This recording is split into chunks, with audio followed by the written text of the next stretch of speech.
on which we stand, the land which touches the waters of tribes and bands in the Duwamish, Suquamish, Tulalip, and Muckleshoot nations. Pay respect to the elders, past and present, as well as the living descendants and future generations of the Coast Salish. This land acknowledgement of authentic relationships with Indigenous communities. If you too are a resident of Seattle, consider paying rent to the Duwamish people through Real Rent Duwamish, and we'll put a link in the chat for that.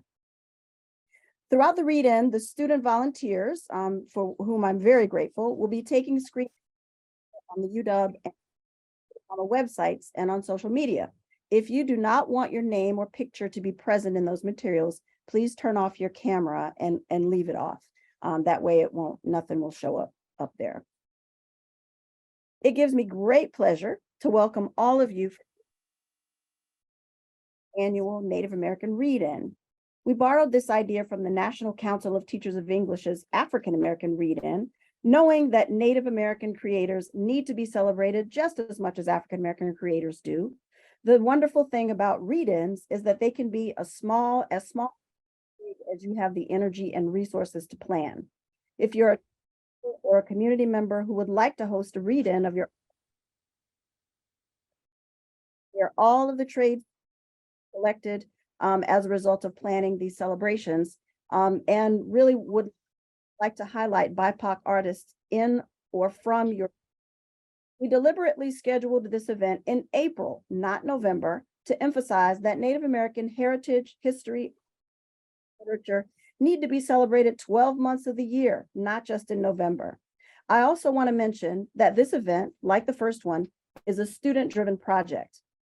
The Multicultural Resources for Youth in the Fall, +564 online, nominated the authors they wanted to bring to you today and created well-researched presentations to convince their classmates to vote for their nomination.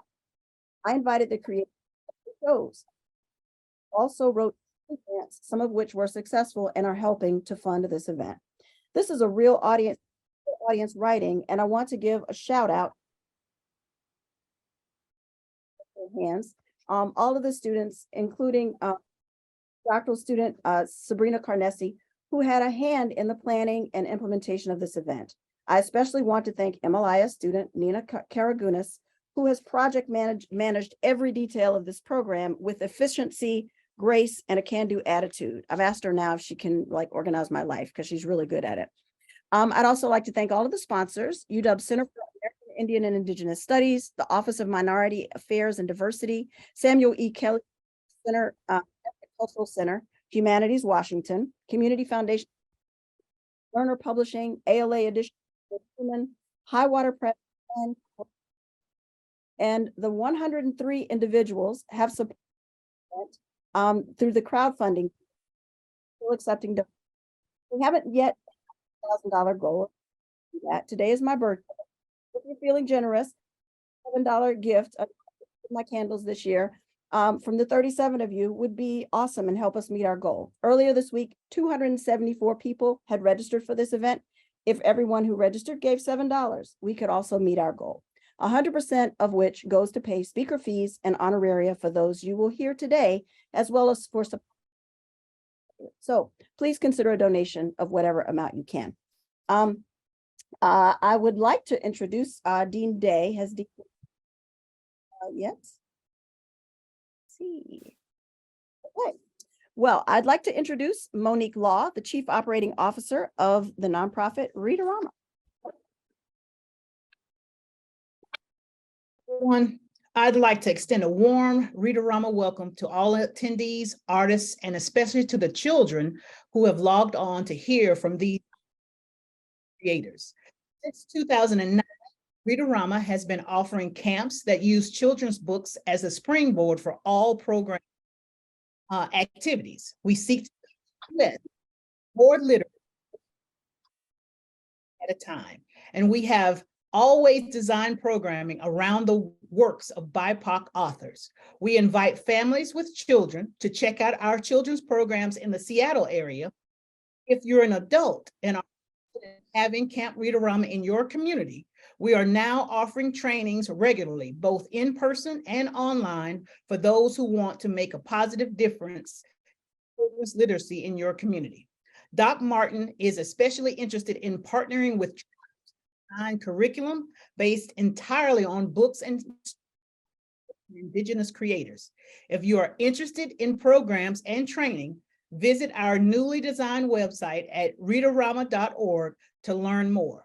Thank you again for attending and supporting this event. Thank you, Monique. Can y'all give me a thumbs up if you can hear me? Just trying to make sure. Okay, I know the audio unstable, so let's see. So now, thank you all for being here. I'd now like to introduce our MC for this event, Mandy Harris. Mandy is a children's librarian with nearly a decade of experience working in youth services at public libraries. Mandy earned her Master of Library and Information Science degree from the University of Washington's Information School, where she is currently a PhD student and an American Library Association Spectrum Doctoral Fellow. A citizen of Cherokee Nation, Mandy uses Indigenous systems of knowledge to examine children's literature, education, and the futures of libraries. Mandy also went on both my study abroads to the UK and Australia and New Zealand while earning her master's degree. And we are currently planning iSchool Aotearoa, a study abroad to New Zealand in August and September with 21 students to study Maori children's literature. So please join me in welcoming Mandy Harris. Theo, hello everyone, and welcome to the 2023 Native American Read-In. I am so excited and honored to be here. As a children's librarian, story time is my favorite place to be, and I am just so excited to be here for basically a joyful afternoon of Indigenous story time. And also, I'm very excited to be celebrating Doc Martin's birthday. So happy birthday, Doc Martin. It's just a very wonderful, joy-filled day all around. In honor of this joyful afternoon, I decided to wear some of my biggest and brightest earrings, which are by Indy City.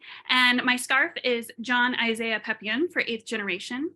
And I'm also wearing this bracelet that was handed down to me from my great-grandmother to my grandmother and then to me. And I wear this bracelet anytime I participate in an event that is as joyful and as wonderful and as celebratory of Indigenous art and joy and creativity as today. And it's my way of bringing my grandmothers with me on these significant moments. So if you are also wearing Native design jewelry and Native design fashion, please feel free to tell us about that beautiful fashion you are wearing and whose work you are wearing. Feel free to drop that in the chat because I know I would love to see it, and always, always excited to learn about different and new Native artists. I am so grateful to be in community with you all today, and I would like to say wadon. Thank you to the University of Washington Information School. Thank you to Read-a-Rama. Thank you to our presenters, and thank you to our sponsors. Today's sponsors are Humanities Washington, CASE, University of Washington Office of Minority Affairs and Diversity, Samuel E. Kelly Ethnic Cultural Center, the Community Foundation of Snohomish County, and Learner Publishing. And a quick housekeeping request. If you have a question or a comment for one of our wonderful presenters, please send those to the general chat rather than to direct messages to a specific presenter. When you send your question to the general chat rather than direct messages, one of our technology coordinators will make sure that the person you have a question for receives your message. And now on to our afternoon of Native joy. For our first artist today, we are welcoming Tony and Violet Duncan. Tony Duncan is San Carlos Apache and Mandan, Hidatsa, and Arikara Nation. A 6-time world champion hoop dancer, he has performed for audiences worldwide, including performances at the Kennedy Center for the Performing Arts, the Smithsonian Museum, the Heard Museum, the Billboard Music Awards, the Santa Fe Indian Market, the Tonight Show, and the White House. Tony has also received the award for Artist of the Year at the Native American Music Awards. As a flute player, he has released 10 albums and is currently signed to both Buffalo Jump Records and one of the oldest independent record labels in the music industry, Canyon Records. Tony was taught hoop dance at 5 years old in a tradition passed down from his father, which he has since shared with his 4 children. Tony Duncan was named the Kennedy Center Next 50 in 2022, a new initiative that celebrates cultural leadership with 50 trailblazing leaders and guiding society and the next generation into the future.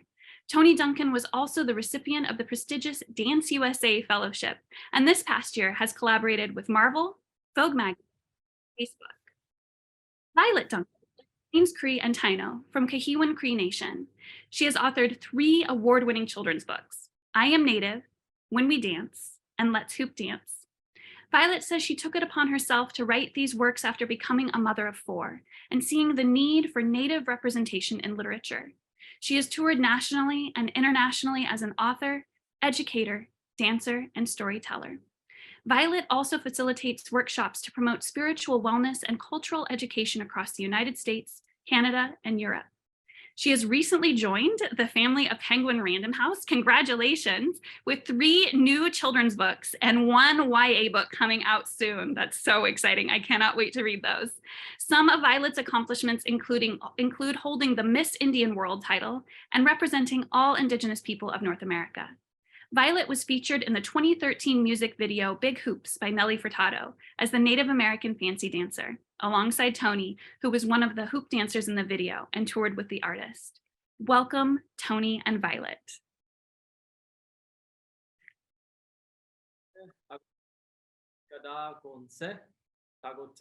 She Yellowbird Dancing she Tony Duncan. Good afternoon, my name is Tony Duncan. My traditional name, which comes from my mother's people of the Mandan, the Hidatsa, and the Rikara nations, is Nick Skada. It's actually an Arikara name, a Reed name. It means Yellowbird Dancing. It's actually a name that has been passed down through many generations. I'd like to welcome everybody here in Apache way. We say Inawatsinde. I like to say thank you to everybody that is tuning in, and may that beauty, may that good medicine, may it continue through all of your families until our circles meet once again. And I'd like to introduce an instrument to you. Maybe some of you might have heard of this instrument here. This is our traditional flutes, and I like to play a song right now. This is what we call an honoring song. Tatanka Ihumble. Tatanka Ihumble, he was a good friend of our family, and he would be right at my side, and he would sing these songs as I would be doing some of my dancing, and he'd also sing songs and do the drum beat as I would play these melodies all across the world. He has since transitioned into the next world, but I carry on his message, that message that we are all connected on Mother Earth, that we are all brothers and sisters, that we are all family. And so this is an honoring song that says Ahie, that says thank you. May we all continue in a beautiful way. And this song here was passed down to me by Tatanka Ihumble. He is from the Northern Cheyenne Nation, and his name translates to Buffalo Dreamer. And so I hope you enjoy the song here on a flute that was gifted to me by a good friend of mine from the Navajo Nation. The flute being used as a way to honor and appreciate the women of our community. The flute was used in that way, the capacities of not only honoring the people in our lives, our aunties, our mothers, our grandmothers, but it was also used in a way of healing. And so hopefully this song touches your heart, fills you with that sense of balance, with a sense of healing. Our traditional flutes and an honoring song.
Danse everyone.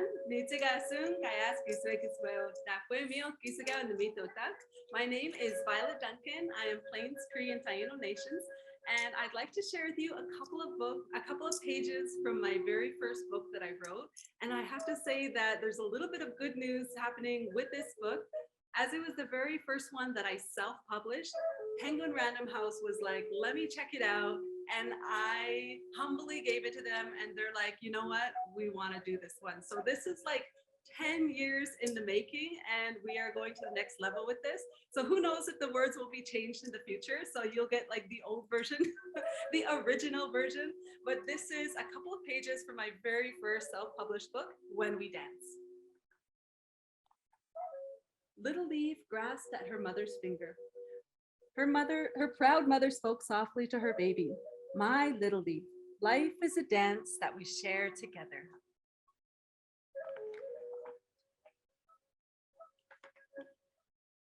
Little Leaf grew and grew, and her mother would hold her small hands as she wobbled across emerald-colored grass.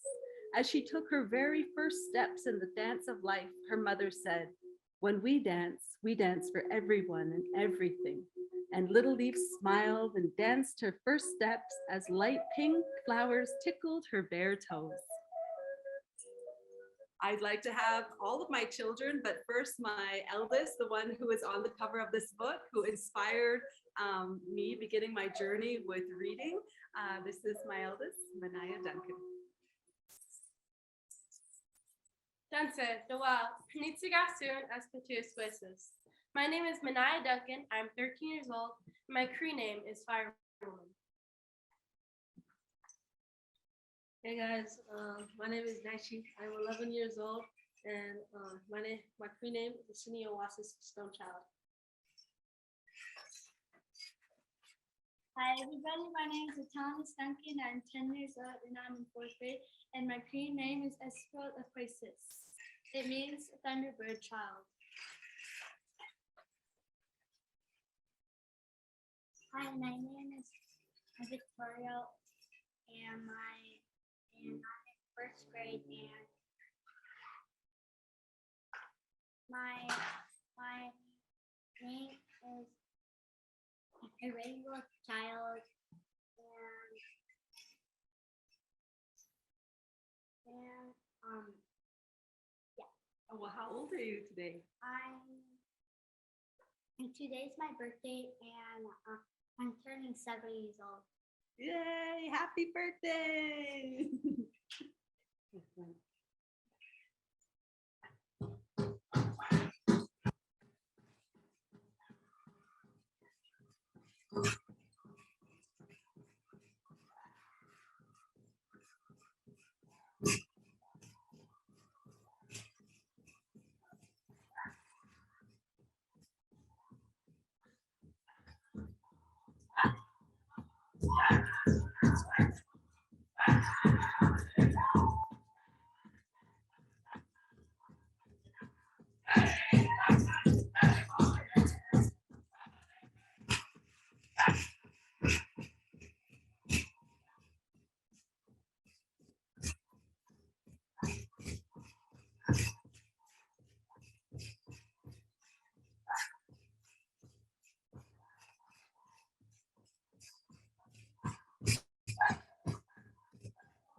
Oh, thank you, Wadon, Tony, and Violet, and your children for that beauty and that joy. What an honor for us to see and hear.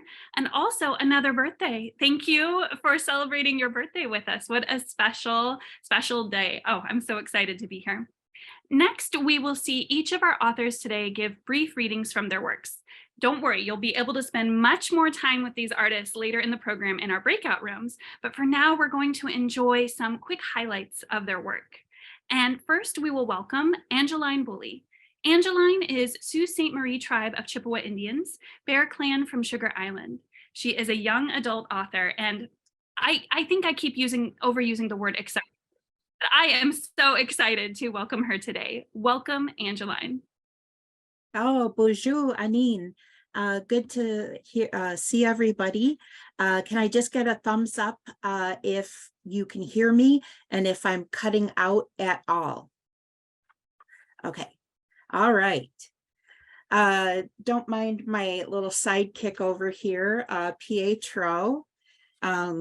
He likes to make appearances whenever I'm online.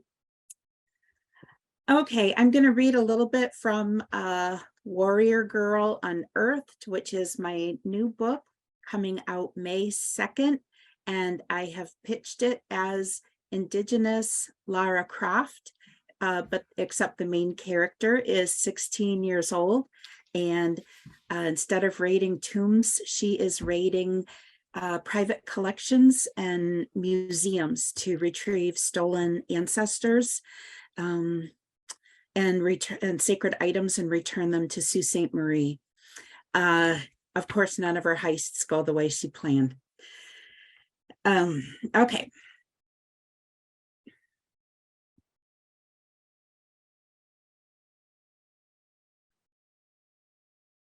I show up for work on Monday morning, feeling more dread than excitement. Telling Cooper shouldn't be a big deal. I rehearsed my speech all weekend. Another opportunity came along. Nothing personal. Working on a fish boat fits better with my life plans. Today will be my last day at the tribal museum. But when I see my supervisor, my mind goes blank. We got an important meeting today in St. Ignace, he says. Telling Cooper I quit on the way back will be better than ditching him now. I follow him to the parking lot, where his canary yellow El Camino sticks out exactly as you'd expect from a vehicle that looks like a vintage lowrider mated with a pickup truck. We're taking that? He laughs. Beautiful day like today? She's perfect for a drive. She? I thought Old Yeller was a boy's name, I say, sitting in the passenger seat. This here is Sunny, Miss Sunshine Days. He turns the key in the ignition switch and she coughs before starting. What do you think about that? He says, full of pride. Sunny sounds like a 4-pack-a-day smoker. When we arrive at Mackinac State College, we enter the student union, a reddish sandstone building with a bell tower. Cooper leads me to a meeting room with a square table covered with white tablecloths and vases of white lilacs. It isn't until I sit down next to Cooper that I notice the white place card with my name in fancy black script. Introductions are made, but there's no way I can remember 22 names. Cooper introduces himself in Ojibwe before providing the translation. He is Crane Clan from Sugar Island. His spirit name is Seven Crane Man, although he leaves that part out of his English translation. When it's my turn, I keep my introduction brief. Name, clan, homeland. No sharing my spirit name or any hidden message. I provide the translation and quickly sit back down. My face takes more than a few minutes to cool down. I try to pay attention to the person speaking, but it sounds like another language. NAGPRA, MACPRA, and a host of other acronyms I don't understand. Cooper taps my portfolio. I follow his fingertip. He points to the documents inside the half flap opposite the pad of paper. I pull the items to inspect. The first sheet of paper has a list of acronyms for what these letters mean. NAGPRA means the Native American Graves Protection and Repatriation Act. The list covers the entire page. I look over the next piece of paper, which is a list of everyone at the meeting. Even my name is included. Pearl Mary Perry, Firekeeper Birch, student, Sugar Island Ojibwe tribe. The last item looks like a stapled report, but on closer inspection, it's a copy of the NAGPRA law. Since I don't know what's going on, I read the first section, definitions. The meeting continues into the afternoon. I'm able to finish reading the law. Basically, every institution that has a Native American collection and receives federal funding is supposed to prepare an inventory of everything in their collection. Indian tribes and Native Hawaiian organizations are notified so they can request the return of human remains and items they believe to be culturally affiliated with their tribe, village, or group. The meeting concludes about an hour later. I have no idea what, if anything, was accomplished. I follow Cooper so we can hit the road, but he walks with everyone to the college museum across the quad. So you read all about NAGPRA, he says, more a fact than a question. Yeah, seems straightforward. Inventory the collections, notify the tribes, tribes request the items, and the university or whoever returns the stuff back to the tribes. The stuff? He raises an eyebrow. Well, I mean the funerary objects, sacred objects, and items of cultural patrimony, I say, feeling proud at having remembered those terms. And the human remains, he says, motioning for me to enter the elevator. I'm surprised when we reach the basement. I thought we were touring the exhibits on the main floor. The door ahead is labeled archives. What year was NAGPRA passed? Cooper continues his pop quiz. 1990, I answer, again, pleased with myself. Do you remember how long museums are given to complete their inventories of human remains and funerary objects? This answer I'm not so sure about. 3 years? 5, he corrects. The law was passed in 1990. That's 24 years for public museums and universities to inventory, notify tribes, and process the requests for the return of human remains, and he pauses to use air quotes, stuff. I feel embarrassed for having used such a casual word in my summary of NAGPRA. Now ask me how many ancestors this museum has agreed to return to our tribe. He doesn't wait for me to respond, not that I was going to. Cooper's eyes are flickering with something grievous and combustible. The answer is none, Perry. Not a single ancestor has been returned. With that, he leads me into a storage room with the other tour participants.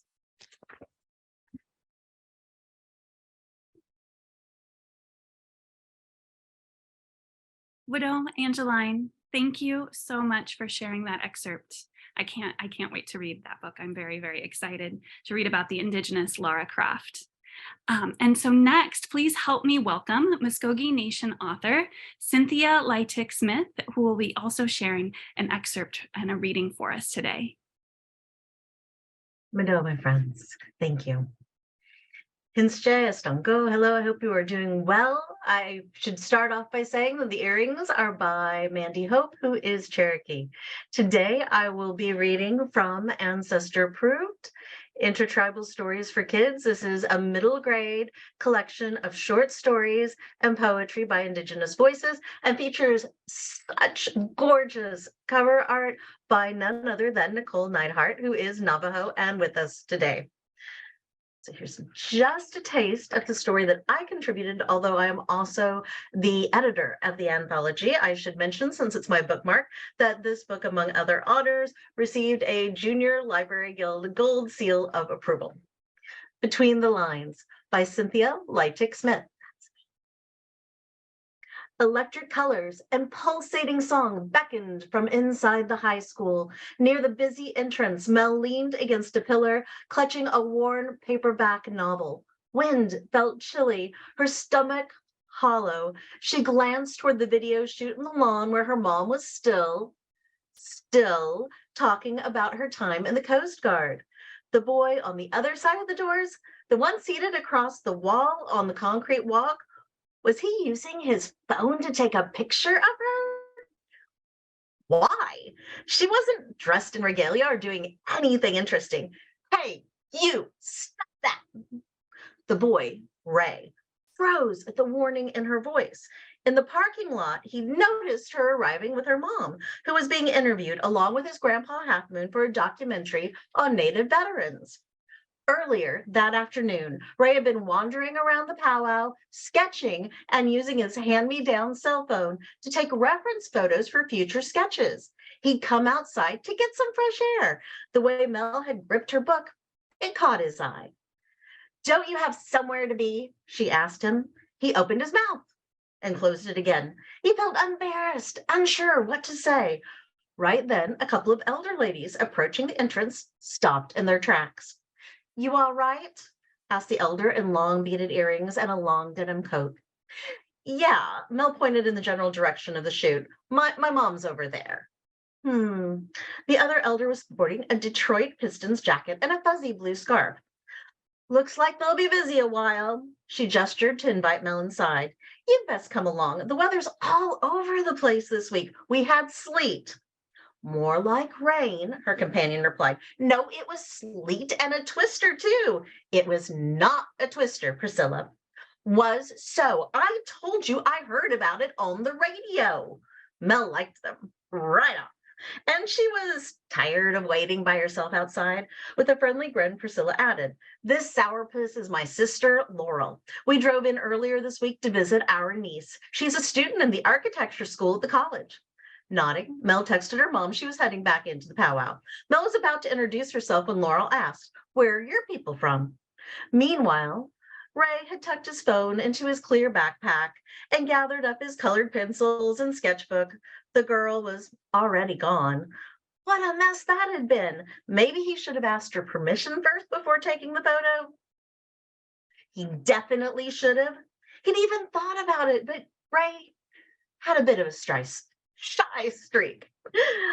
This is not the end of Ray and Mel's story.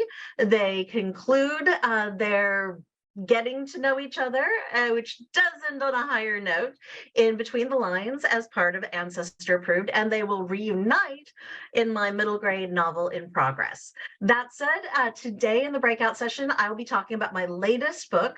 It's called Harvest House, which is an Indigenous ghost mystery. It's a good fit for middle schoolers, especially, as well as high schoolers any age up. I mean, I am a little over 10, and I still am an avid reader of picture books. And in the breakout session, I'll be talking about what it's like to put together a ghost story, what it's like to put together a mystery, and writing more globally. So if you like those genres or you want to be a writer someday, I look forward to seeing you there. Widow, thank you so much, Cynthia.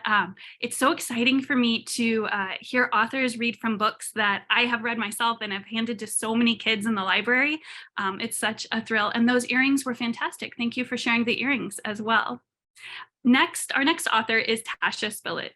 Tasha is Manitoba Métis Federation, descendant of Cumberland House First Nation and Opaskwayak First Nation. She is an author, educator, poet, ceremony woman, and traditional singer. Welcome, Tasha.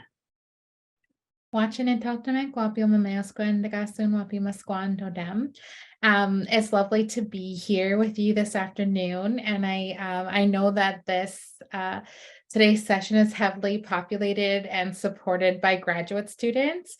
I've just finished my PhD. I think I'm about 3 months out, so I just want to send my love and support for those going through your graduate program. Keep on going. You know, we're doing good work in our community. So I just thank you all for the support that you've given. So in my session, I'm going to read from I Sang You Down from the Stars, but for the lead up to the session, I'm going to read from my new picture book, Beautiful You, Beautiful Me, which is illustrated by Selene Pereira.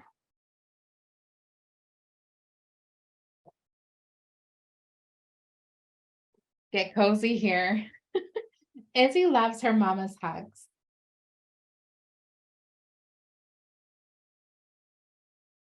Wrapped tight and warm in Mama's arms is Izzy's favorite place to be, skin to skin, safe and warm. One night, wrapped tight in Mama's arms, Izzy noticed that something she had never noticed before. Mama's hugs felt the same, safe and warm as ever, but Izzy saw that her skin and Mama's skin looked different. Mama, exclaimed Izzy, we don't match. You're sand and I'm chocolate. Izzy wasn't sure how she felt about not matching Mama. When Izzy looked at Mama, she saw only the most beautiful things and she wanted to be just the same. But Mama pulled Izzy close. You're part of me and I'm part of you. I'm beautiful like me and you're beautiful like you. The next morning, while Mama was braiding her hair, Izzy noticed that her hair and Mama's hair were different too. Izzy's hair had big swirls and curls that jumped out from her braids. Mama's hair was smooth and straight, and her braid hung right down the middle of her back. When they danced, Izzy's hair grew bigger and bigger, while Mama's hair swayed side to side like a happy puppy's tail. Mama, exclaimed Izzy, our hair doesn't match. Yours is straight and mine is curly. But Mama lovingly twirled her finger in one of Izzy's curls. You're part of me and I'm part of you. I'm beautiful like me and you're beautiful like you. Izzy wanted her hair to sway side to side like a happy puppy's tail too, but her curls kept springing up. Why couldn't she look more like Mama? Izzy wanted to be Mama's kind of beautiful.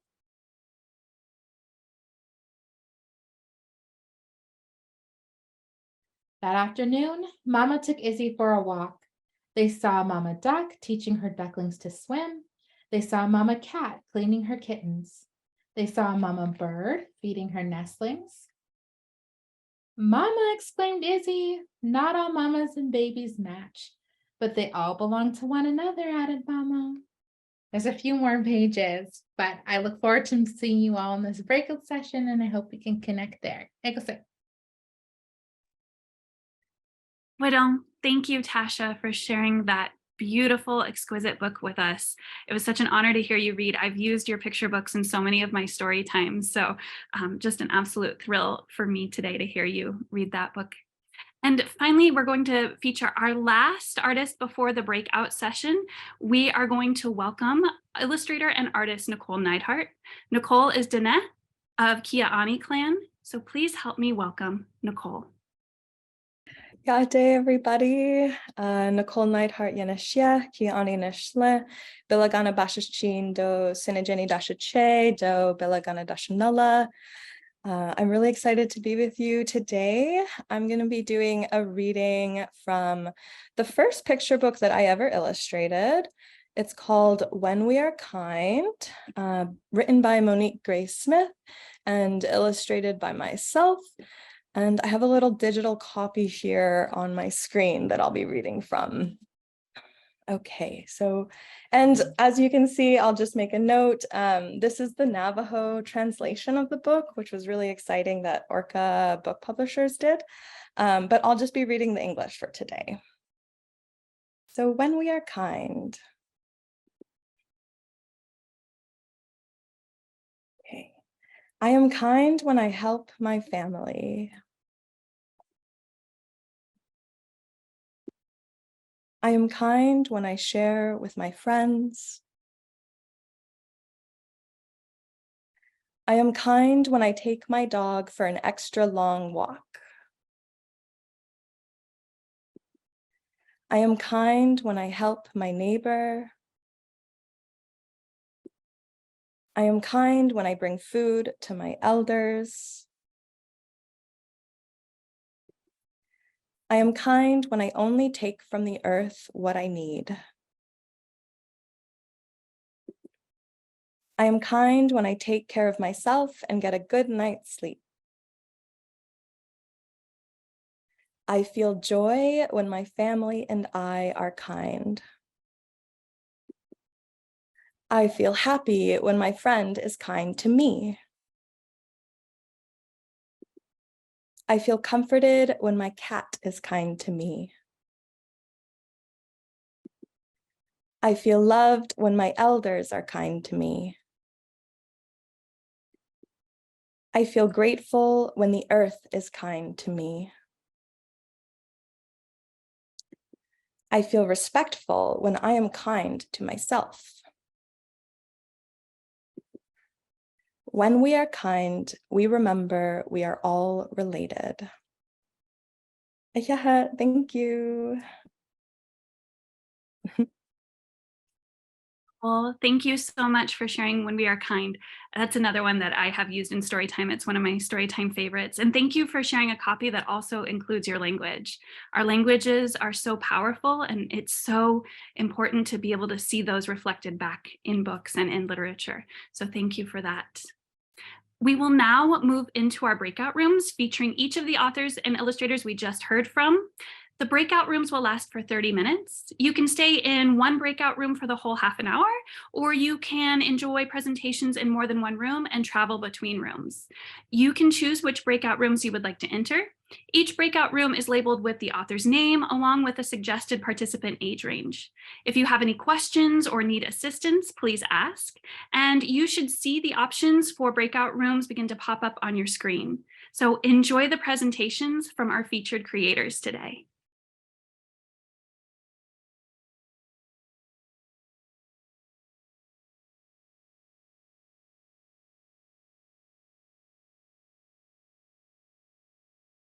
I'm still waiting to hear from him. So yeah, I'm still waiting to hear from him, but I just love the questions that I get from high school students.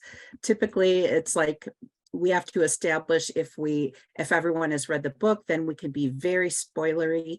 If they haven't read the book, then the discussion is a little bit different. And then when I do meet with middle schoolers, I'm not talking about the content of my book. I'm talking about my experience as an author.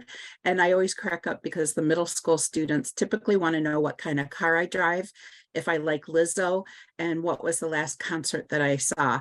So each school visit is just wonderful. And yeah. Okay, another question.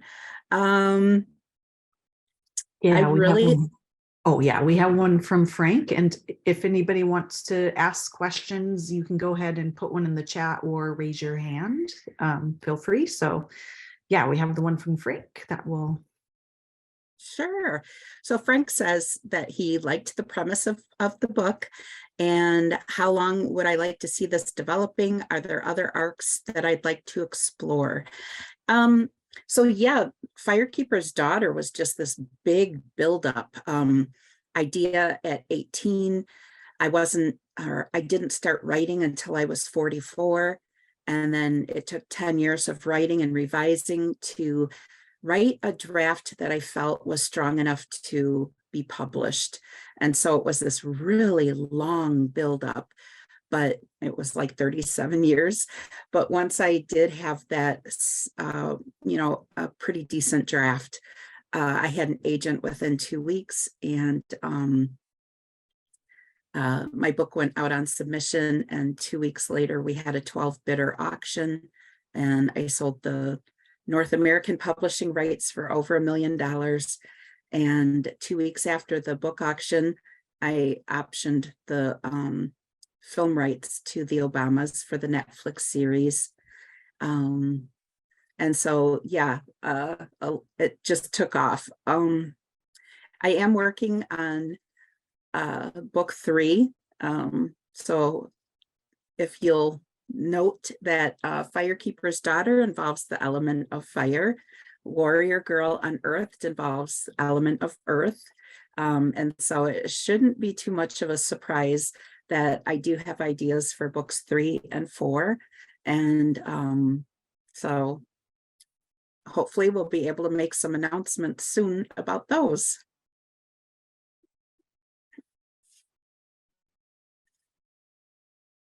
I have a question. So for the Netflix series, is there estimated timeline for everything, like the filming and then production and then when it will come out? Well, I always thought that publishing was a really long game, but I'm learning that book adaptations to film are like even longer. And so right now where they're at is the showrunner and the head writer. They have completed a script for the pilot episode that both the Obamas and Netflix love. And so the next step would be to assemble a writer's room with 4 to 8 more writers. Hopefully they are all native, and they work on the scripts for the rest of the first season. And once Netflix signs off on those, then we go into casting and pre-production and all of that. So the Writers Guild is on strike right now, and so that has put a halt to assembling a writer's room. But as soon as that strike is resolved, then we'll get started on that writer's room and keep moving forward. The soonest I would expect to actually see it on Netflix would be fall of 2024. But then again, I really don't know. Thank you. That's very exciting. I'll be anxiously waiting to see it. So looks like we have a question from Rebecca, and then we have a couple questions chat. So Rebecca, if you want to go ahead and unmute. Yeah, I just wanted to say I love that there was a real situation with the undercover cop inspiring your first book. And I was just curious, I just started an audio arc of Warrior Girl Unearthed. I'm curious if there was anything similar that fed into your inspiration for that. Well, so I guess I liked a tweet on Twitter about a year before. I thought I had the idea for Warrior Girl, and it was and I mentioned this in my author's note at the end, that someone had posted like a Lara Croft movie, but make it Indigenous and, you know, retrieving stolen, you know, ancestors. It was something like that. And I liked that tweet. And so when I got my agent, she said, well, what else do you got? Because at the editors at publishing houses are going to want to know what else you have, because your deal hopefully will be a 2-book deal. So they want to know what more you can, you know, that you have on your mind. And I didn't know what I wanted to do, but I was out for a walk. I was living in Washington, D.C., Alexandria, Virginia, actually. And I was out for a walk one Sunday, and all of a sudden this character's voice popped into my head. And she said, I stole everything they think I did, and even stuff they don't know about yet. And I was like, who is this person? And so the nearest business was this place called Cheese Teak, and it's an imported cheese deli bar and restaurant. And so I ran up to the bar because I didn't have a purse on me. I was out for my walk, but I had my driver's license and a credit card tucked into the high pocket. And so I run up to the bar and I go, I need a piece of paper and a pen and a Chardonnay. And I just sat there all afternoon just writing, you know, what was the beginnings of Perry's, you know, writing her character and her wondering how she got into this situation. So yeah, it was a totally different process than Firekeeper's Daughter, because I only had an actual year to write the book instead of the 37 years that it took for the, you know, for Donis to really for me to write her story. So I had to be much more intentional, and I became a person who plots much more than I did with the first book. Yeah, I'm sure that's a process. Thanks so much. Yeah, we have some other questions. Let's see. Are any of those ones that you would like to answer first, since you've been looking at the chat? Sure. Rachel, So regarding how much influence I have in the series development, really not much. I get to make suggestions, but I don't have veto power. I am an executive producer, but I don't think that carries as much weight as maybe what you might think.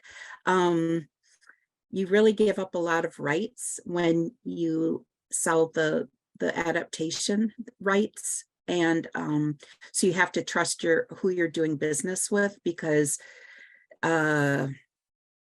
what they put on the screen, it will never be an identical twin to the story that plays in my mind. And so you have to accept that it's going to be a fan fiction version that hopefully retains the core of your story. But if you can't accept that uncertainty, then you should not option your book for an adaptation. But my business partners are the Obamas, and so I feel pretty comfortable that they really get the core of the story, and that it will be a quality production for Netflix. And I will be a script consultant, so I will definitely be making suggestions. And I think that I will be listened to. I agree it's important for the author to be involved, and I think it's very important for the writers to be Indigenous and come from, you know, their own tribal communities. I think we can see with shows like Reservation Dogs how much it matters to have Native writers in the writing room. So yeah, and then here's Pietro making an appearance. Okay, another question. Will I talk about the part in the novel when Donis explains to Jamie how they honor children who have been adopted or adopted out? So yeah, I really wanted to touch upon, like, in our tribe, you have to enroll when you're a child. Our adult enrollment is closed.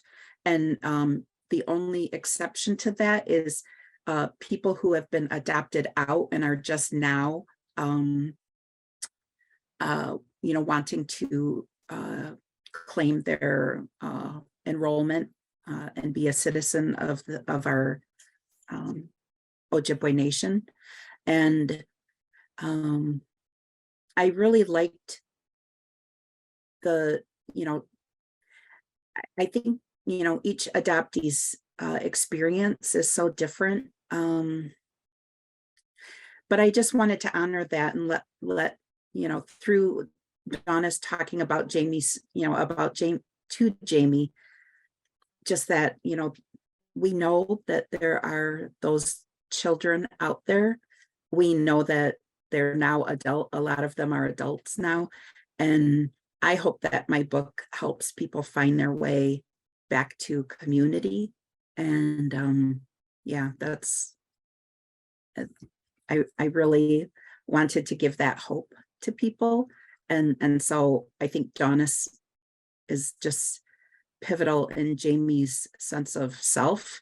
To hear a person from a tribal community talking about the belonging and, you know, setting an extra plate to honor those ones that are lost and to help them find their way home.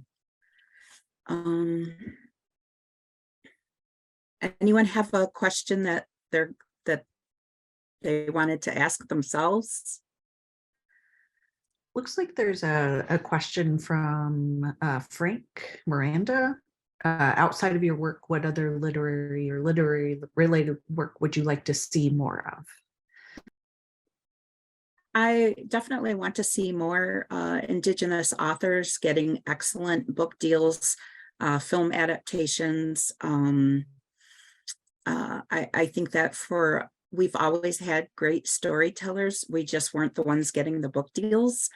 And I think that publishing is realizing the depth and authenticity and quality of stories that are, you know, that we have, that if you're non-native, if you're not a part of the community that you're writing about, I think it's very difficult to tell a story with depth and nuance that is required.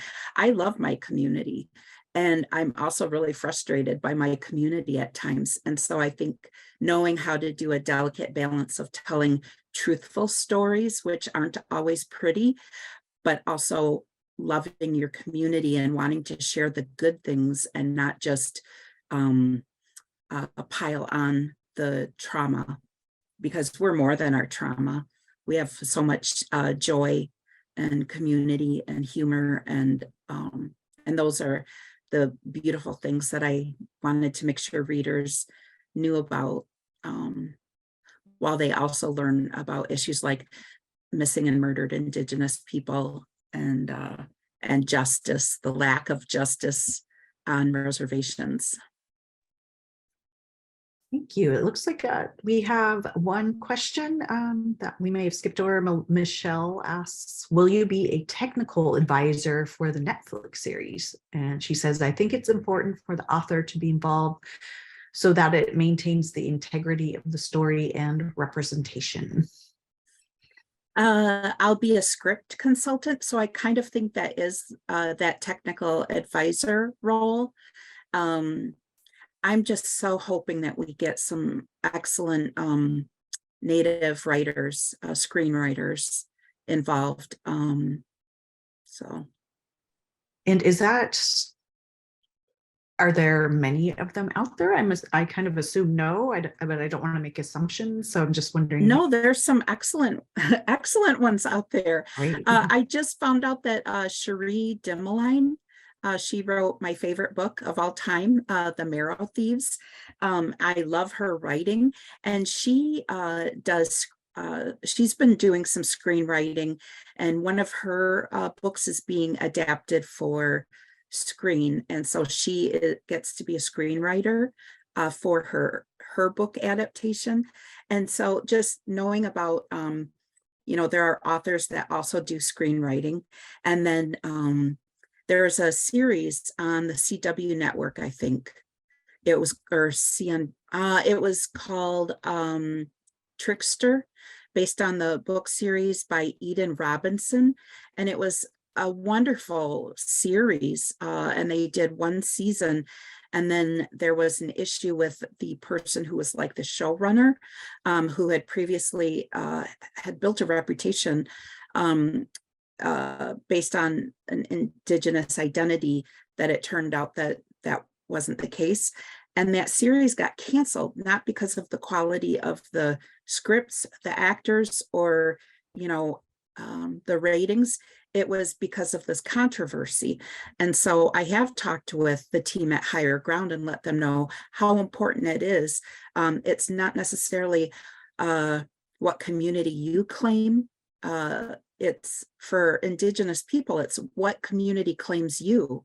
And so I really do hope that the Native screenwriters, it's a shame that we have to go through that vetting process, but we see the publicity get hijacked and taken away from the wonderful work that is being done when someone doesn't do their due diligence to make sure that anyone who's claiming a connection to a community, that community also claims them. Looks like we have a question from Kashilia. You can go ahead and unmute.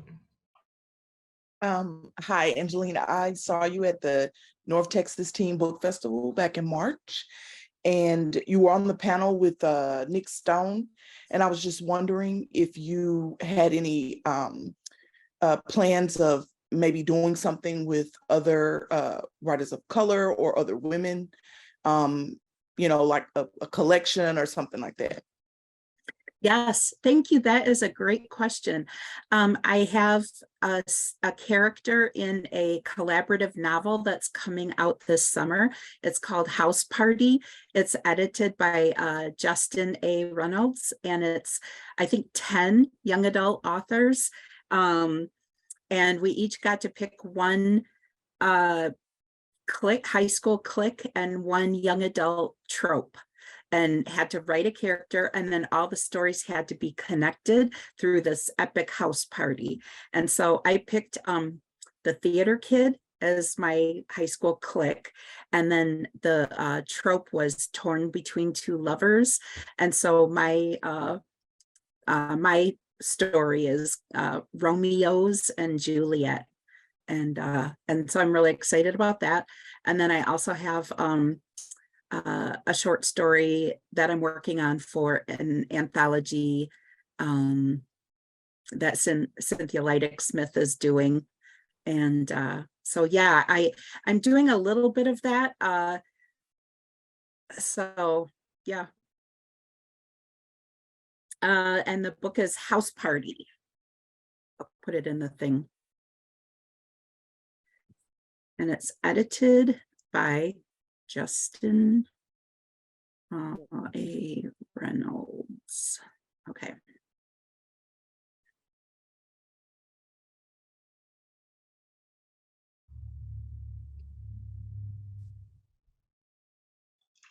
Great. Well, I think we're just about at time. Tessa, did you have any announcements to make? No, I just want to thank Angeline for being here today, and for all our participants for joining our room, and just to be sure to be on the lookout for Warrior Girl Unearthed on May 2nd. So. Yes. Please and thank you. It pre-orders make a huge difference, particularly for writers like myself from underrepresented communities.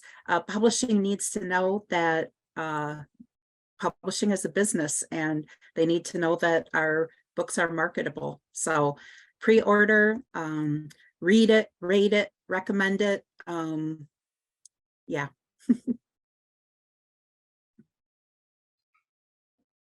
All right, thank you everyone, and we will reconvene out.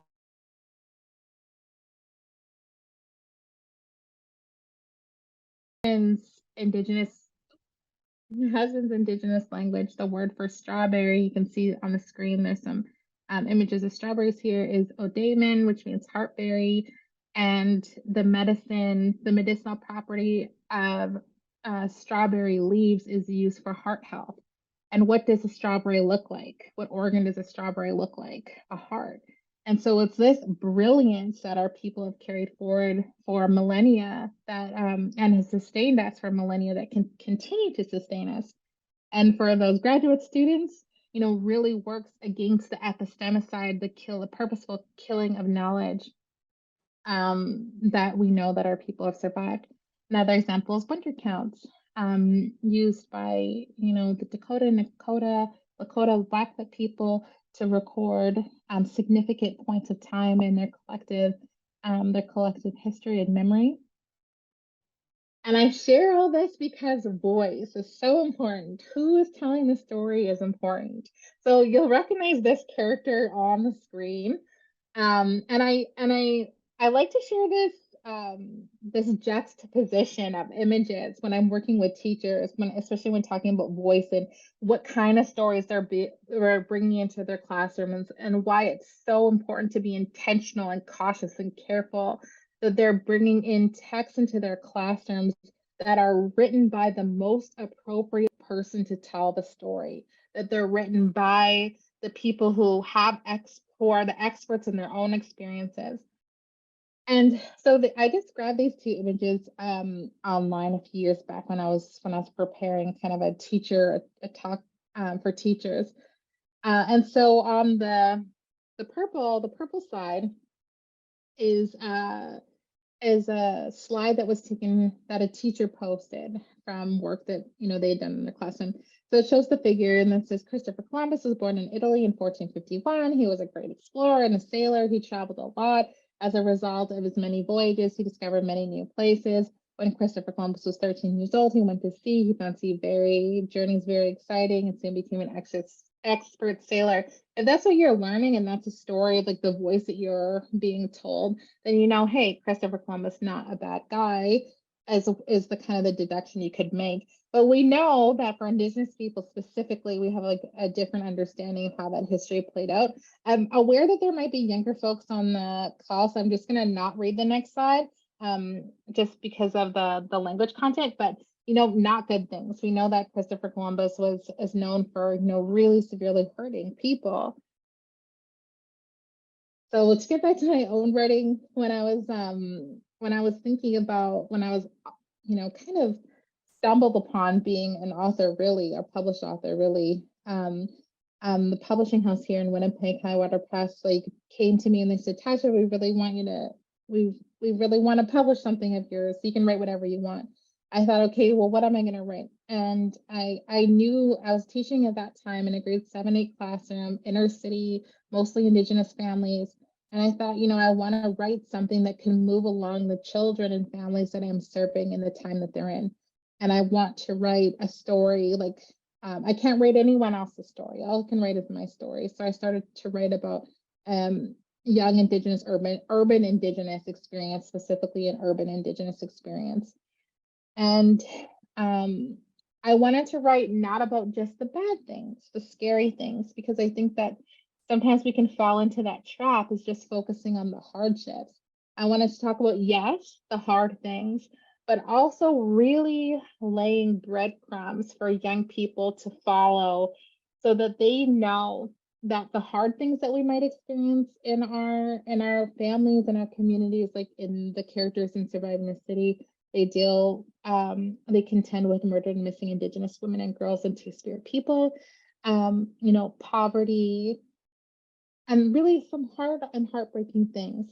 In the story, I tried to lay out breadcrumbs so that they can trace like the problem beyond our family, that our families and our communities are not the problem. It's what has happened to our families and our communities and continues to happen to our families and communities where the quote unquote problem lies. And I think that's really important because we want to raise young people who are proud of who they are, who know that they come from beautiful, brilliant, incredible people. And like point, period. And I think that that's really huge.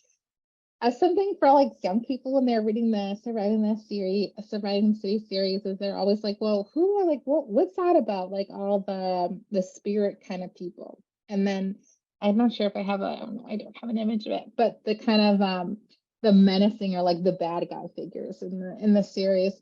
And so it was really important for me to add levels of relationships to the story. So we know that, in our physical families and our physical circles, we love and care for us, but within our spiritual beliefs, we also continue to be loved and cared for by our relatives known to us and those not known to us who are in spirit form, who continue to love and protect and support us. And I wanted to remind young people of that because I remember what it's like being, even though I'm like 33 now, I remember that it can be, lonesome being a young person at different times, especially as urban people. Sometimes it can feel a little like a detached identity, at least where I come from in an urban sense. And so to really remind young people that, in our spiritual understandings, we are never alone. My mom says this to me all the time. You are never alone when you're on the ground where your ancestors rest. So as long as your feet are touching the ground where you come from, and like the land remembers us, the land holds the people that we come from, we're never alone. Even when we're like physically might be flying solo. I wrote this poem. Poetry is like my most natural form of writing, and I wrote this when when my girl Izzy was just a few months old. And this was after a really large Black Lives Matter gathering here in Winnipeg, first of its kind here. And it was hugely important for me as a Black and Indigenous person to see that coming together of communities. I watched from home, moving back and forth in a rocking chair, demands for justice in symphony with the breath of my baby. I watched from home, tears running down my cheeks, bringing out the curls in her hair. And I was at home because I just had her and the pandemic was raging. But I remember watching and being just grateful that communities can show up and show out for one another when important. So funny seeing her back when she was tiny. Parenting in time of protest doesn't mean you're sitting on the sidelines. The revolution wakes you before the sun comes up and asks you a million questions a day. The revolution wants kisses for where it hurts and extra cuddles at that time. You breastfeed the revolution, tell its stories and sing its songs. The revolution calls you mama. The front lines are wherever our bodies are, and some of our bodies are at home raising the revolution. And then I sang you down from the stars. And my friends always get after me because I'll always introduce myself and be like, hi, I'm Tasha, and I'm an author. And then they'll be like, Tasha, you are a New York Times bestselling author. You need to lead with that. And so I'm trying to get a little bit better at that. But if I'm completely just transparent, I never anticipated that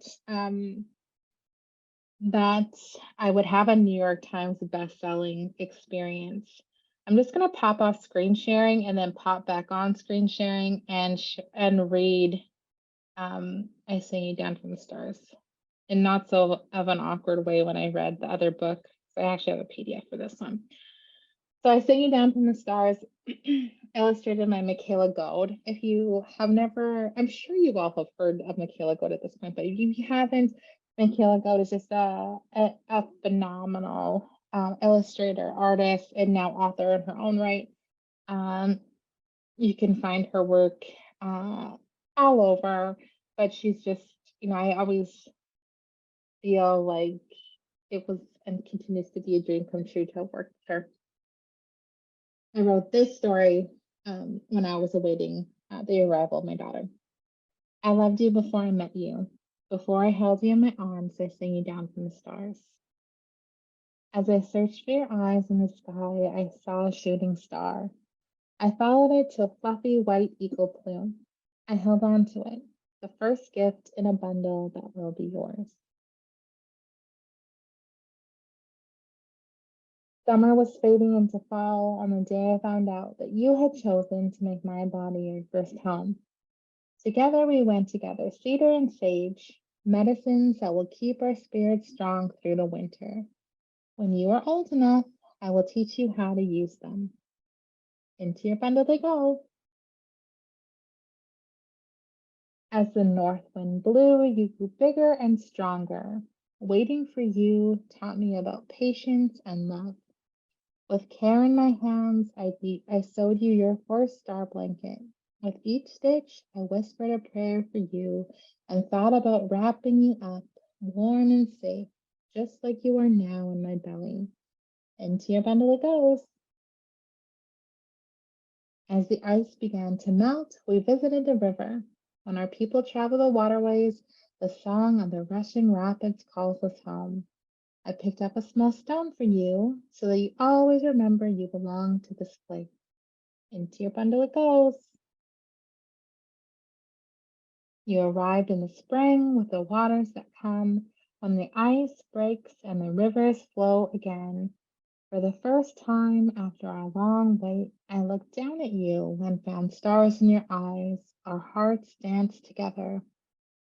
I honored your journey from the sky by passing on the gifts I had gathered for you. This, my baby, is your sacred medicine bundle. First, I wrapped you in your star blanket and held you close to me. The fluffy plume I found when I followed the shooting star is a reminder that there is beauty all around us. We just have to look and see. Medicines of cedar and sage are for you to keep your spirit strong. When you hold the stone from the river, remember that the land carries stories, and so do you. Family and friends came from near and far to welcome you. One by one, they held you and greeted you. You brought them so much love and joy. I saw that you, my baby, are also a sacred bundle. You are my baby bundle. As I held you close, I whispered in your ear, I loved you before I met you. Before I held you in my arms, I sang you down from the stars. Thank you. I wanted to leave some time. I think we have like 5 minutes, Bianca, is that right, for Q&A? So if there's some Q&A, I'll just leave some time. I'm happy to talk about anything, really. I have a 3-year-old, so adult conversation is great.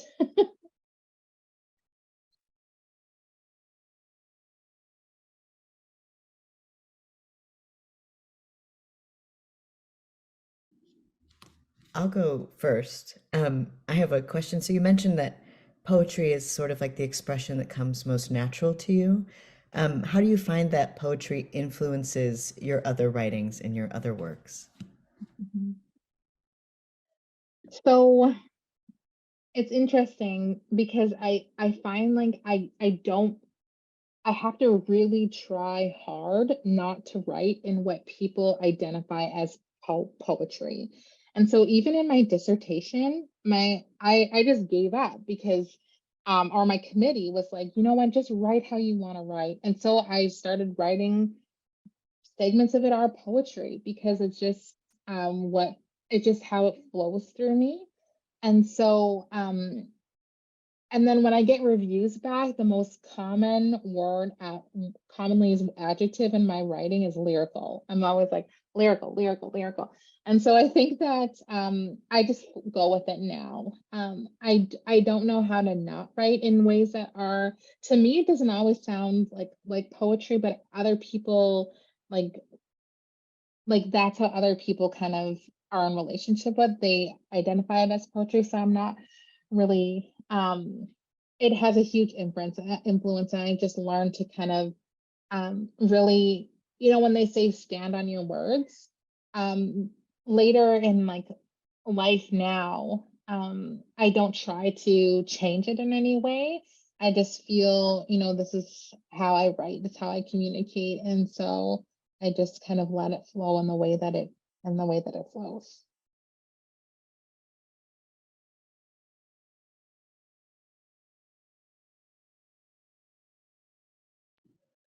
Thank you. Hey, Doc Martin, we were just in a Q&A portion, so if you've got any questions, now's the time. And if anybody else has any questions for Tasha, please feel free. Raise your hand or drop them in the chat.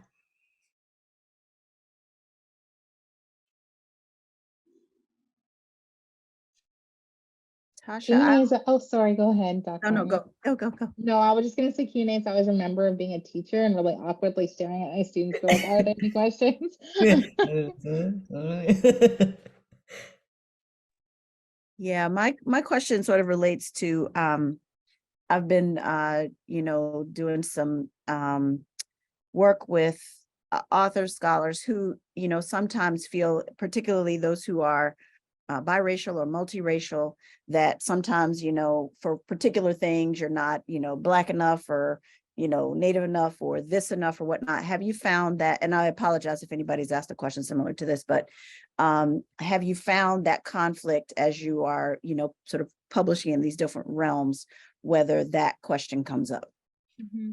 Thank you for that question. I've been thinking about it a lot in terms of what my responsibility to my communities, the communities that I come from are, including like Indigenous communities, Black communities, and multiracial communities.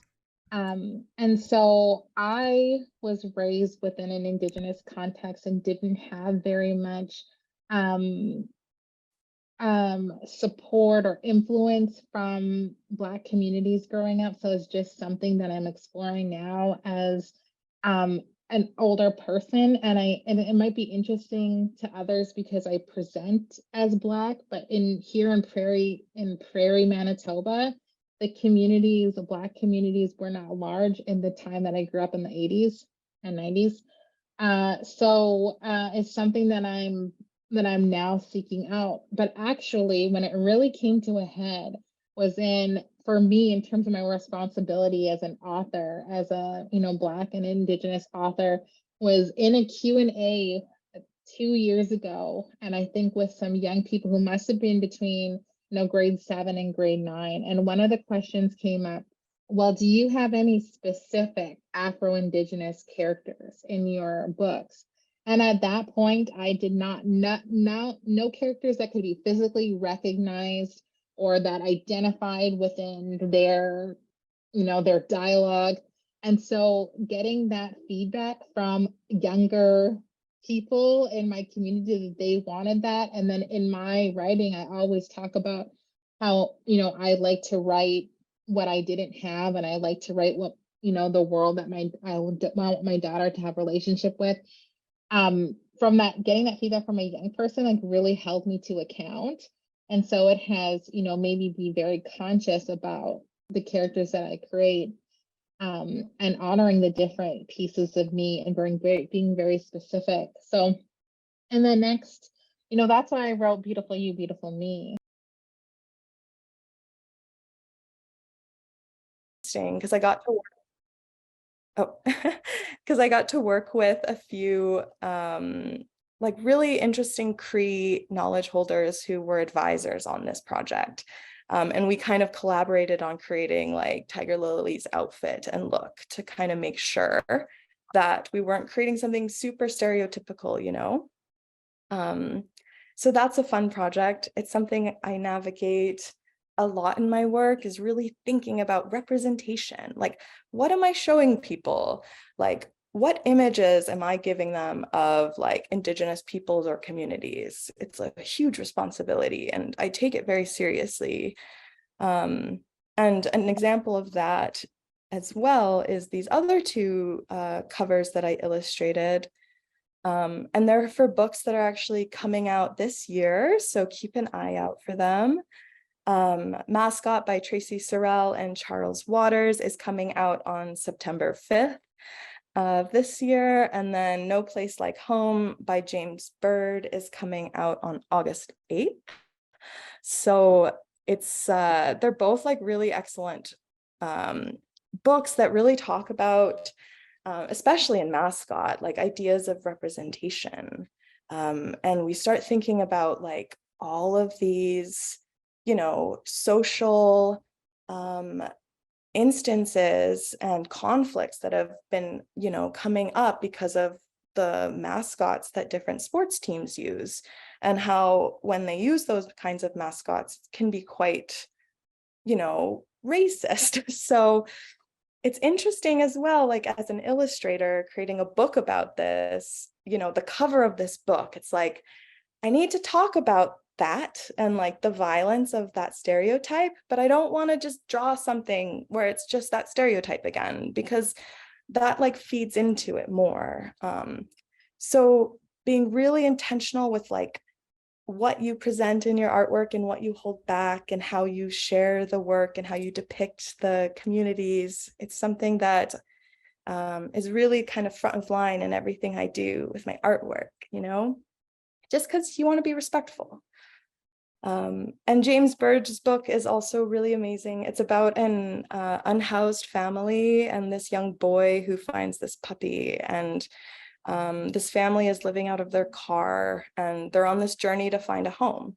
And they kind of have each other throughout this very challenging and difficult story and the way that they are living in this book. And again, like thinking about stereotypes that Indigenous people face and like not wanting to fall into those when creating work about Indigenous peoples. So kind of trying to bring out the like the beauty, the positivity, the kind of futures I hope for in our communities, and use that as like the guiding post for what I illustrate and why I illustrate. So these are some of the covers. I also wanted to talk about braiding sweetgrass, because I'm just so proud of this book. It also just came out.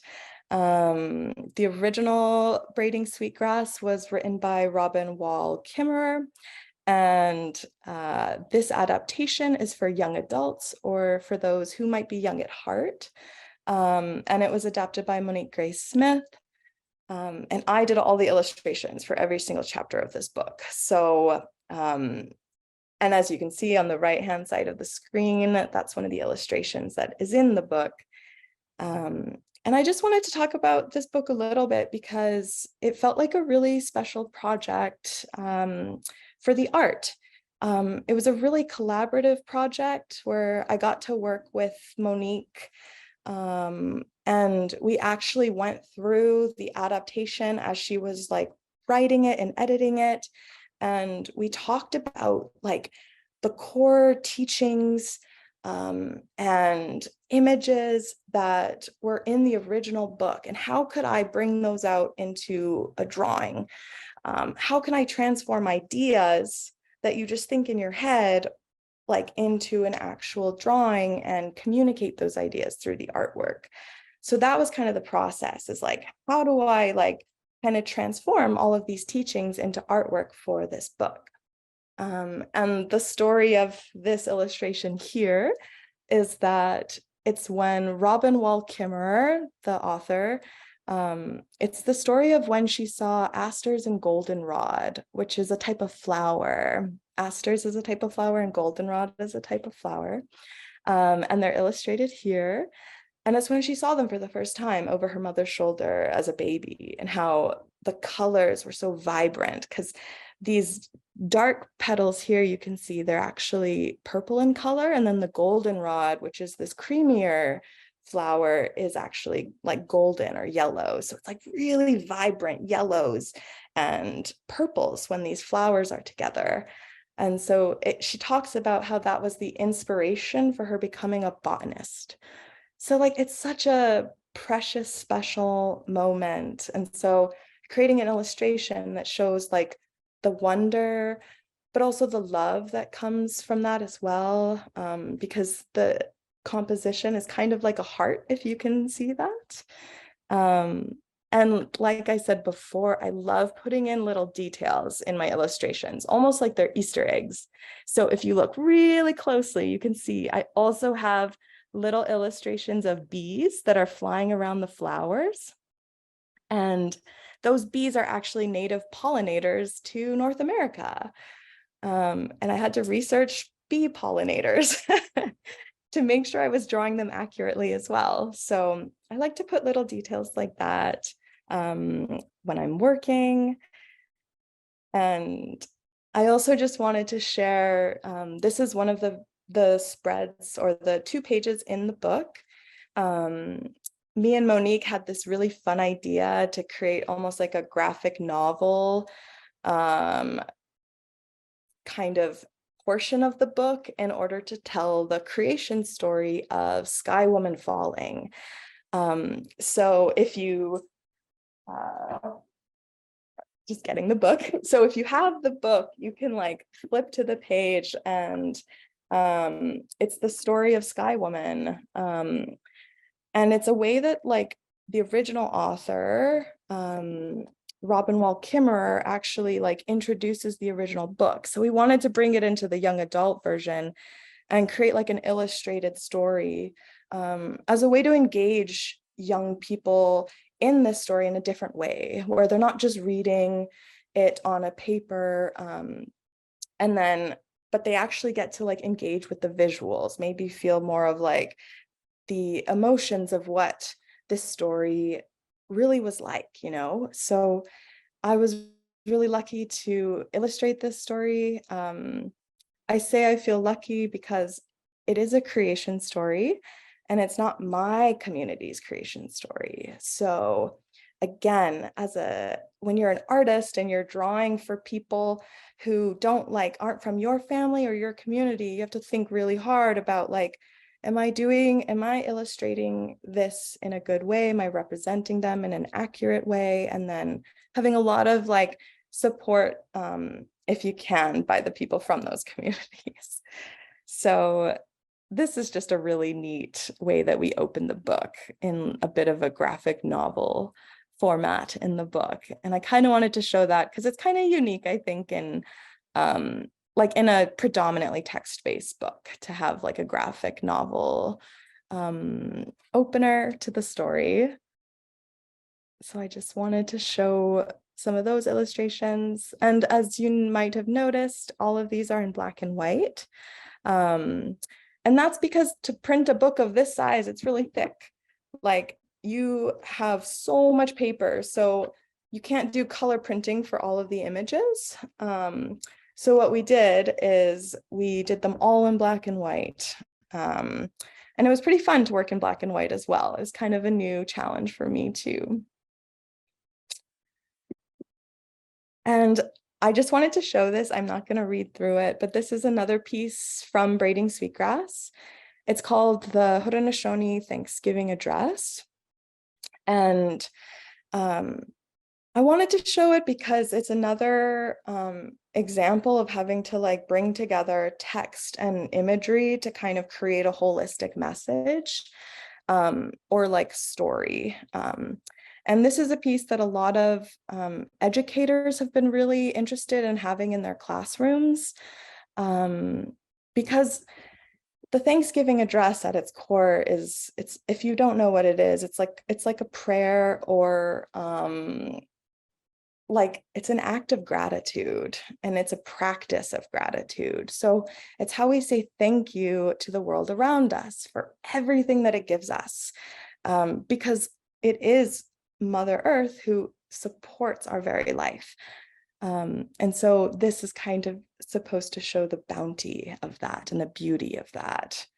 And just a little note, if you ever wanted to read it, the way you would read it is you would say, "Let us bring our minds together as one, as we send greetings and thanks to each other as people. In these gathered faces, we see that the cycles of life continue." And then after you say a stanza, you go back up. "Let us bring our minds together as one, as we send greetings and thanks to our mother, the earth, for she gives us everything that we need for life." And then you go back, "Let us bring our minds together as one." And I just think it's a really beautiful way to read the prayer, because the repetition, I think, helps really drive home this idea of gratitude and reciprocity. You know, we give out into the world, into our communities, to the people that we love, and we have a reciprocal relationship with that. They give back, and it's how we can live in healthy relationship. And it's good to kind of think about that with Mother Earth as well, which is why, like, in so many of these illustrations, I really wanted to like make the plants and the animals and our non-human kin be really present and really like almost like portraits of them in this book. So if you can go to your public library or local bookstore to go look through the illustrations, you can kind of see that the plants have their own portraits kind of throughout the book as well. And if there's questions, I can't see them, but I'm gonna be done soon, so we can go to questions soon, I think. Okay. Oh, and I just wanted to put a little, I guess, plug in. I created a few color versions of some of the illustrations because it's a bit of a long story, but I don't actually get like royalties on this book. They paid me like a flat fee. So they gave me copyright of the images so that I can continue to share them and be supported through the project in that way. So this is a color version of Sky Woman's Daughter. And these are all the plants that actually grew out of her when she passed away. So from her hair over here on the left grew sweetgrass. From her head grew the sacred medicine tobacco. From her heart grew strawberries. From her chest grew corn. From her belly grew squash. And from her hands grew green beans. So that's the story of how these plants kind of came into the world. But yes, so that is on my website, and so is some art cards from the book, if anyone was interested. Just thought I'd share that. And finally, before I open it up to questions, just a reminder that I do have another book coming out this summer. It's called What Your Ribbon Skirt Means to Me, Deb Holland's Historic Inauguration. It comes out on July 25th, and it was written by Alexis Bunton and published by Christy Ottaviano. But I am so excited for this book because Deb Holland is such an auntie to me. She's from Laguna Pueblo, which is really close to where I grew up. And so I almost see like my mom and my aunties when I see her because she looks so similar to them. So being able to create a book about her accomplishments was really special. And just for those who might not know, she's the first Indigenous person to be appointed to a federal cabinet secretary position. So she's the Secretary of the Interior. And this is just amazing, like the first Indigenous person, another first, like it's so wild. And she's such a powerful kind of leader for us in Indigenous communities across, the country. And being able to create this book that really celebrates that is exciting. And it's told from the perspective of Pia, who is the young girl here on the cover, celebrating with her community at their community center. So look out for that book this summer. Yeah, I know I went through a lot, but I just wanted to show you a lot of the stuff that I've been working on and talk a little bit about kind of what it's like being an artist, but I can also answer any questions now. I don't really know how much time is left in the breakouts. I don't know if you know that, Tia? I think we have about 5-10 more minutes. Okay, Yeah. Awesome. Cool. Yeah, go ahead, Trisha. Thank you, Nicole. Can you hear me okay? Yeah. Excuse me. Thank you, Nicole. I really, really love your artwork. I'm calling from Kiwa, which is just near where you grew up. Yeah. But I thank you for just all your beautiful work. So I was wondering if a picture book author is looking to ask you to do artwork for them, what is that process? Yeah, so I actually, because my career has been growing pretty fast, I ended up getting an agent. So I have an agent named Jackie Lipton at the Tobias Agency, and basically just emailing her is the best way to get in touch. Yeah. Thank you. Yeah, totally.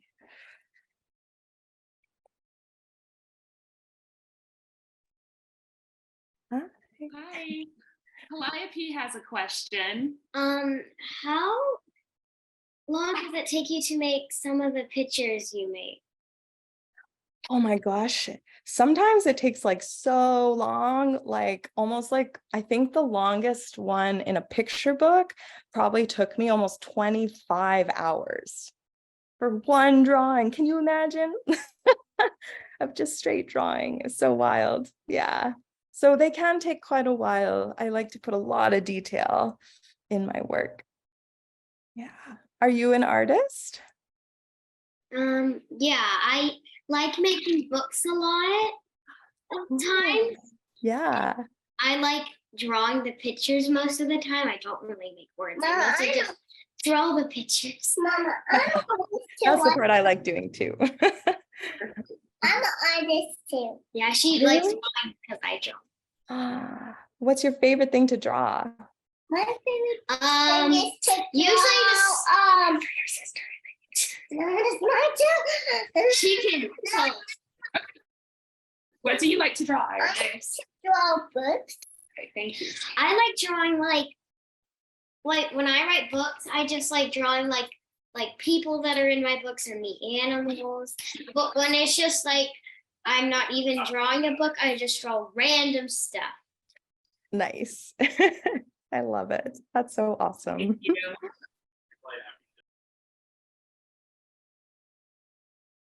Any other questions? Nicole, I have a question. First of all, your work is so beautiful. Thank you for sharing it with us and talking about it.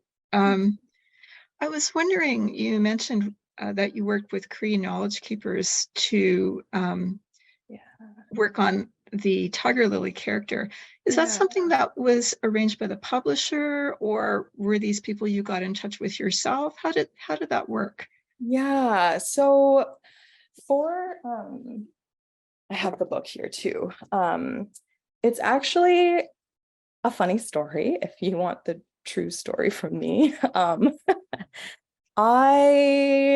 So this book is paired with a movie that Disney is doing. So they had some pretty kind of specific requests in terms of what Tiger Lily would be wearing. And that was predominantly a buckskin dress, which, you know, is definitely an item of clothing that many Indigenous communities have, buckskin dresses. And specifically, they were kind of, the actress who's playing Tiger Lily is Cree. So they were, you know, focusing a lot on using Cree visual language and iconography in order to use in the design. Oh, wait. Oh, yes. But anyway, I'll tell you quickly that I kind of had to push back myself against Disney, asking for a more kind of just not a really stereotypical representation of Tiger Lily. And then at that point that I pushed back, then they put me in touch with their consultants to come up with a new outfit. So that's how it happened. Yeah. It's very interesting. Thank you. Yeah, totally. Looks like we're going to be booted out of the room shortly, but thank you so much, Nicole. This was really wonderful. Loved Thank seeing you your so art. much. Thank you. Yeah, thanks for joining everyone and for the questions and comments. Thank you. I'm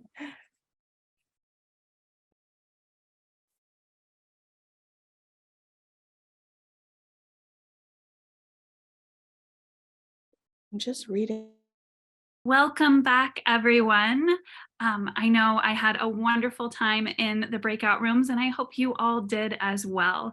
What an honor to be able to spend that time with these incredible Indigenous creators.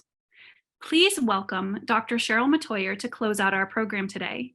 Dr. Cheryl Matoyer is an Associate Professor Emeritus at the University of Washington iSchool. She is the director of iNative, a research group at the iSchool led by Native American and Alaska Native scholars, information professionals, and students that examines the information challenges faced by Native communities. Before joining UW, Dr. Matoyer held the position of Chief Academic Affairs Officer for the Mashantucket Pequot Tribal Nation. Throughout her many years of work, Dr. Matoyer has assisted numerous tribes by helping develop their libraries, archives, and museums, and she is the recipient of many awards for her scholarship on Indigenous systems of knowledge and information behavior in Native American and Alaska Native communities. She is a member of the Eastern Band Cherokee. Dr. Matoyer will be sharing good words with us today in a passage from Kiowa author Scott Momaday's book, The Man Made of Words. Welcome, Dr. Matoyer. Wado, Mandy, thank you so very much. Osio, everyone. Nigidagu, Cheryl Matoyer, Dagwadoa, Ji Jalagi, Eha, I Galiga Galiga Ahan, Jikitoa Kohia. I'm said to you in Cherokee. I'm Cherokee and from the Cherokee Nation, and it is an honor to be with you here today.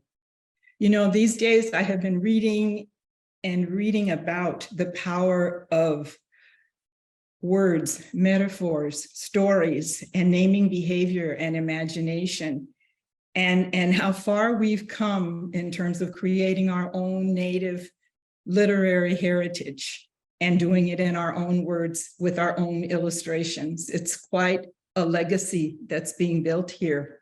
And as someone who's actually going to be very much a part of that at an executive level, I want to acknowledge Cindy Hole, who is Santee Sioux and is our incoming president of the American Library Association. So I want to acknowledge that. That will make a difference, a very positive difference, I'm sure. When Doc Martin invited me to participate in this read-in, Scott Momaday, who is Kiowa, came immediately to my mind. And as Mandy mentioned, he was the 1969 Scott, excuse me, the 1969 Pulitzer Prize winner for fiction for The Housemaid of Dawn. This afternoon, I'm going to read to you from The Man Made of Words, essays, stories, and passages from one of the chapters entitled An American Land Ethic. And I'm going to invite all of you, if you're comfortable, to maybe close your eyes so that you can better, in quiet, enter the world and the mind of Scott. For some time, I sat looking down at these words on the page, trying to deal with the emptiness that had come about inside of me. The words did not seem real. The longer I looked at them, the more unfamiliar they became. At last, I could scarcely believe that they made sense, that they had anything whatsoever to do with the meaning. In desperation almost, I went back over the final paragraphs, backward and forward hurriedly. My eyes fell on the name Kosan. And all at once, everything seemed suddenly to refer to that name. The name seemed to humanize the whole complexity of language, all at once, absolutely. I had the sense of the magic of words and of the names. Kosan, I said, and I said it again, Kosan. Then it was that ancient one-eyed woman stepped out of the language and stood before me on the page. I was amazed, of course, and yet it seemed to me entirely appropriate that this should happen. Yes, grandson, she said. What is it? What do you want? I was just now writing about you, I replied, stammering. I thought, forgive me, I thought that perhaps you had. No, she said, and she cackled, and she went on. You have imagined me well, and so I am. You have imagined that I am a dream, and so I do. I have seen the falling stars, but all of this imagining, I protested, this has taken place. It's taking place in my mind. You are not actually here, not here in this room. It occurred to me that I was being extremely rude, but I could not help myself. She seemed to understand. Be careful of your pronouncements, grandson, she answered. You imagine that I am here in this room, do you not? This is worth something. You see, I have existence, whole being in your imagination. It is one and only, it is one, but one kind of being, to be sure. And perhaps it is the best of all kinds. If I am not here in this room, grandson, then surely neither are you. I think I see what you mean, I said. I felt justly rebuked. Tell me, grandmother, how old are you? I do not know, she replied. There are times when I think that I am the oldest woman on earth. You know, the Kiowas came into the world through a hollow log. In my mind's eye, I have seen them emerge one by one from the mouth of the log. I have seen them so clearly, how they were dressed, how delighted they were to see the world around them. I must have been there. And I must have taken part in that old migration of the Kiowas from the Yellowstone to the Southern Plains. For I have seen antelope bounding in the tall grass near the Bighorn River. I have seen the ghost forests in the Black Hills. Once I saw the red cliffs of Palo Duro Canyon. I was with those who were camped in the Wichita Mountains when the stars fell. You are indeed very old, I said, and you have seen many things. Yes, I imagine that I have, she replied. Then she turned slowly around, nodding once, and receded into the language I had made. And then I imagined that I was alone in the room. Thank you all for listening. And thank you, Doc Martin, for inviting me. Widow Dr. Matoyer, thank you for sharing that beautiful reading. And also thank you for the work that you have done, the community you have built here at the iSchool through the iNative program. I am personally so grateful to you. I would not be here at the Information School were it not for your work and your vision. So an extra thank you, an extra widow to Dr. Matoyer. I'm very grateful for you. If you would like to learn more about our featured presenters or to purchase any of the books from our creators or sponsors today, we're putting several links in the chat to a webpage and a book flyer in links. So be sure to watch that chat. There's going to be some links coming through over the next couple of minutes as we close out today's event. So you will see a link to a closing survey in the chat, and please assist us today in completing that survey. I am a librarian, so I always love to talk about books. And if you would like to keep this Indigenous book joy going all year round, I will be sharing a couple of links to book clubs in the chat for you to join. I will be sharing the link for Well-Read Native, as well as the link for Indian Girls Book Club, which is a new book club that just started in 2023, founded by last year's Native American Read-In MC Kinsale Drake. And this book club features collaborations with Native writers and artists to inspire young people to write and to find community in art. So I will be sharing those links for you as well. So be sure to watch for those links. Thank you to everyone who has joined us today. This has been such a joyful afternoon. I am honored to be here, and I am honored to be in community with all of you. And so with that, I will say Dona Dago Ha'i until we meet again.